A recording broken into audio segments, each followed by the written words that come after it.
Okay, explain this one to me. What happened next? Christian Cage and Dino Douche in a tag team match against Griff Garrison and Brian Pillman, the Varsity Blondes.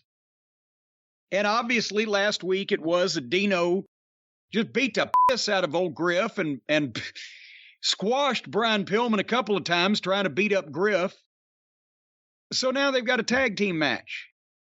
And they did, this was probably the most perfect thing I've seen on AEW television in months. They start the match. Dino does a couple of passable big man spots.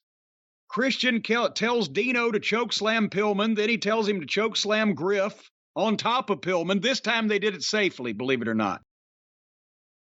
And then Christian comes in and covers Pillman 1, 2, 3 and steals the win that his big meat-headed enforcer had made possible for him. Perfect. It didn't take a couple minutes. It was the perfect time, perfect finish, perfect result for what they're doing. And then here comes Baltimore.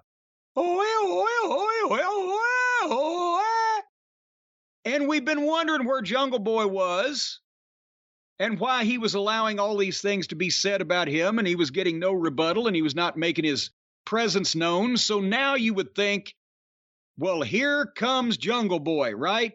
He's going to come tearing down there, and he's going to light into that Christian Cage, and then Dino's going to stop him from behind, and they're going to get some heat on him, and then we're going to see Jungle Boy versus Dino, and if he can beat that fucking giant monster, he'll get his hands on Christian Cage. We can sink our teeth into this.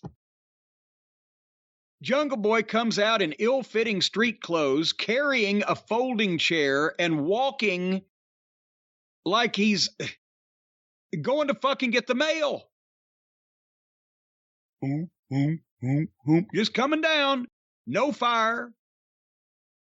And Dino gets out of the ring to get in the aisleway to meet him.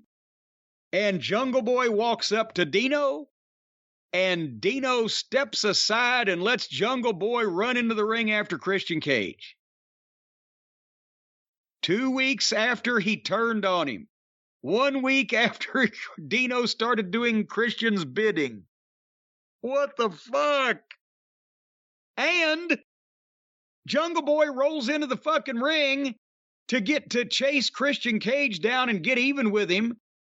And when Christian bails out, Jungle Boy drops the chair that he brought, so that worked, and just chases him up the stairs out of the arena through the breezeway, while Dino stands there and watches the whole thing. And off they went.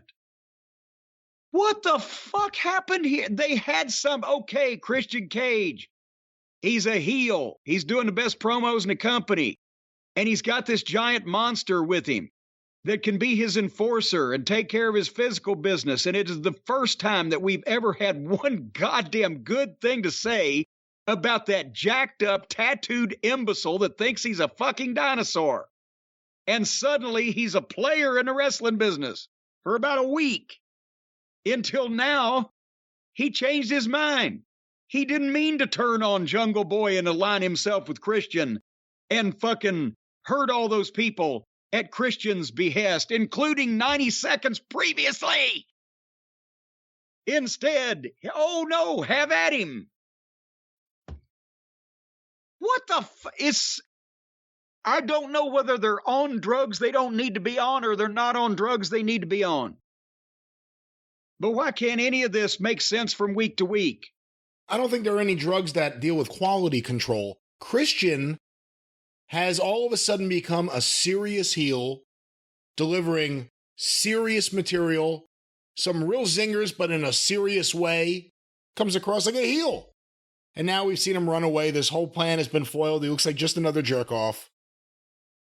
I didn't like the way this was done, and I was finally intrigued by Luchasaurus, and they turned him right back.